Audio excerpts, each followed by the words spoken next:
نحمدہ و نصلی علی رسولہ الکریم اما بعد فاعوذ باللہ من الشیطان الرجیم بسم اللہ الرحمن الرحیم۔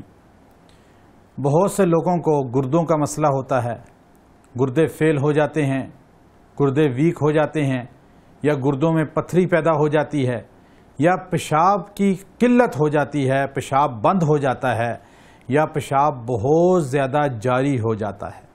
ان تمام امراض کے لیے بہترین عمل ہے کہ آپ مریض کو کل نفس ذائقۃ الموت یہ الفاظ 70 بار پانی پہ دم کر کے پلائیں اور ایک کاغذ پہ لکھ کر مریض کے گلے میں پہنا دیں۔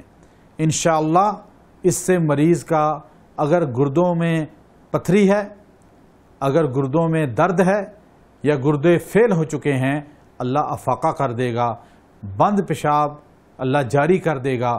چونکہ اس آیت کریمہ میں اللہ نے بہت تاثیر رکھی ہے۔ جس موت کا یہ ذکر ہے اس میں قبرستان کے اندر مردوں پہ عذاب ہوتا ہے۔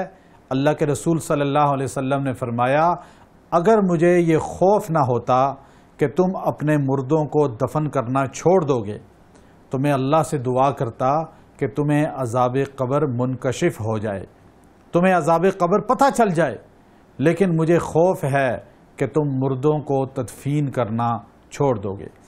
انسان اور جنات کے علاوہ اللہ کے رسول علیہ السلام نے فرمایا ہر مخلوق کو عذاب قبر محسوس ہو جاتا ہے، ہر مخلوق کو عذاب قبر محسوس ہو جاتا ہے۔ اسی لیے پرانے زمانوں کے اندر جب کسی جانور کا پیشاب بند ہو جاتا تھا تو لوگ کہتے تھے اسے قبرستان میں باندھ آؤ، اس کا پیشاب جاری ہو جائے گا، اور لوگ اس کو ایک نسخہ سمجھتے تھے، لیکن در حقیقت رسول اللہ صلی اللہ علیہ وسلم کے اس فرمان کی تائید تھی کہ جانوروں کو عذاب قبر محسوس ہوتا ہے، پتہ چلتا ہے، اور وہ آوازیں سن سن کے عذاب قبر کی، وہ مردوں کی آوازیں سن سن کے، وہ اژدہا، وہ جو عذاب ہو رہا ہے، وہ ساری چیزیں جانور سن کے وہاں اس کا پیشاب جاری ہو جاتا تھا۔ تو یہ آیت کریمہ بہت ہی مجرب ہے، اس کو اگر 70 بار روزانہ تلاوت کریں گے تو اللہ تبارک و تعالی اپنے قرب والی موت بھی عطا کرے گا۔ اس کو پڑھ کے دعا بھی کریں اور پانی پہ دم کر کے پئیں بھی۔